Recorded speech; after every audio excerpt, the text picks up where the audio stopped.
इकडे सिंखणराजा रोड असेल किंवा इकडे आपला बस स्टँड कडे जाणारा मार्ग असेल, प्रत्येक ठिकाणी या शिक्षकांच्या नियुक्त्या केलेल्या आहेत आणि ते शिक्षक अगदी जबाबदारीने आपलं कार्य पार पाडतायत। हे मी का सांगू इच्छिते मॅडम, कारण इतकी मोठी शाळा आहे, इतक्या मोठ्या प्रमाणात इथे विद्यार्थी आहे, परंतु या सगळ्यांचं सहकार्य असल्यामुळे एकही अनुचित प्रकार या इथे घडलेला नाही आणि घडणार नाही।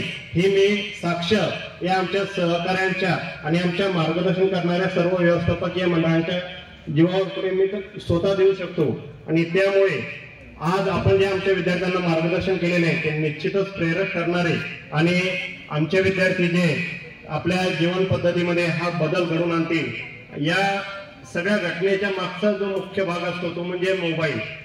आमचे विद्यार्थ्यांना आम्ही आमच्या परिसरामध्ये मोबाईल वापरण्यास बंदी केलेलीच आहे आणि खूपच अगदी महत्त्वाचं काही कार्य असेल तर त्या विद्यार्थ्यांचे जे वर्ग शिक्षक आहे ते वर्ग शिक्षक पालकांना संपर्क करून जे काही त्यांची अडचण असेल ते सोडवण्याचा प्रयत्न करीत असतात।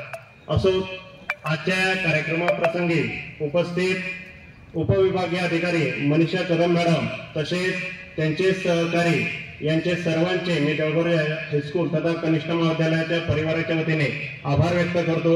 तसेच आजच्या कार्यक्रमाचे अध्यक्ष सन्माननीय प्राचार्य कोल्हे सर, पर्यवेक्षक सन्माननीय जाधव सर आणि सगळ्यात महत्त्वाचं म्हणजे माझे सहकारी बंधू भगिनी आणि विद्यार्थी मित्रांनो, तुमचे सर्वांचेच मी आभार व्यक्त करतो, कारण तुमच्यामुळे आज जे काही आपल्याकडे अगदी चांगल्या परिस्थितीच्या सगळ्या गोष्टी घडतायत ते सगळे तुमच्यामुळे। त्यामुळे मी तुमच्या अगदी मनापासून इथे आभार व्यक्त करतो आणि अध्यक्षांच्या वतीने कार्यक्रम संपला असं जाहीर करतो। धन्यवाद।